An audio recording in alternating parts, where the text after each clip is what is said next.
গৌরবময় এক ইতিহাস। ওসমানীয় খেলাফত চলছে তখন 1885 সাল। খলিফা আব্দুল মাজিদ ইস্তাম্বুলের মসনদে। এ সময়ে এশীয় ইউরোপের অবস্থা খুব একটা সুবিধার ছিল না। বিভিন্ন আর্থিক সামাজিক সমস্যা বিপর্যস্ত ছিল অনেক ইউরোপীয় দেশ।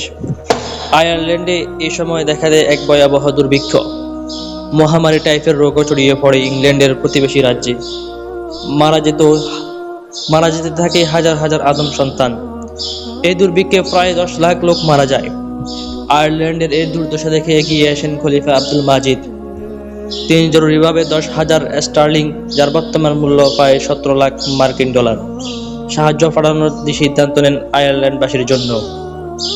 কিন্তু ভাতসাদে ইউরোপের মডেল ইংল্যান্ড, গোটা দুনিয়ার লুণ্ঠন করে বেড়ানো ইংল্যান্ড নিজেদের অধীনস্থ রাজ্যকে এই দুর্যোগেও মাত্র 2,000 স্টার্লিং এর বেশি সাহায্য দেয়নি, যেখানে কেন মুসলিম খলিফা তার 5 গুণ টাকা দিবে। এ তো ইংল্যান্ডের মানিজ্যদের ব্যাপার। রানী ভিক্টোরিয়া ইস্তাম্বুলকে এই বলে সাবধান করে দেন যে ইংল্যান্ডকে ডিঙ্গিয়ে আয়ারল্যান্ডকে সাহায্য দিতে যাওয়াটা রাজনৈতিক এবং কূটনৈতিকভাবে বিপজ্জনক হতে পারে। বাধ্য হয়ে খলিফা সাহায্যের পরিমাণ 1,000 স্টার্লিংয়ে নামিয়ে আনেন। এর ফলেও এই অর্থের মূল্য ছিল বর্তমান বাজারে প্রায় 1,70,000 মার্কিন ডলার।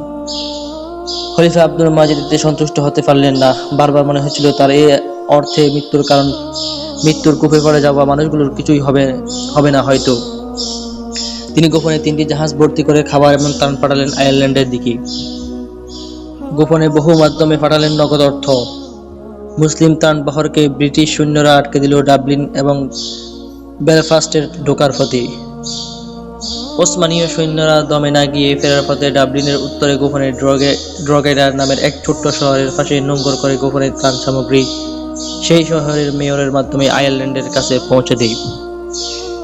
ইউরোপের ভাগা ভাগা লুটেরা দেশ থাকতে মুসলিম ও শাসকের এই ভালোবাসা সাহায্য অভিভূত করে আয়ারল্যান্ডের মানুষকে। 1985 সালের আনুষ্ঠানিকভাবে ড্রগেডা শহরের মেয়র গডফ্রে খলিফা আব্দুল মজিদের এই সাহায্য এবং অকৃত্রিম বন্ধুত্বের কথা স্মরণ করেন এবং তৎকালীন মুসলিম খেলাফতের সম্মানে একটি স্মৃতিফলক উদ্বোধন করেন।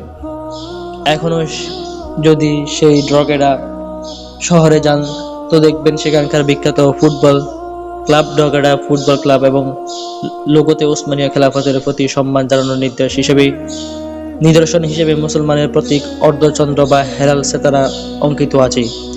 এছাড়া ড্রগেডা কোর্ট অফ আর্মসের লোগোতেও অঙ্কিত আছে মুসলিম খেলাফতের গৌরবান্বিত ইতিহাস।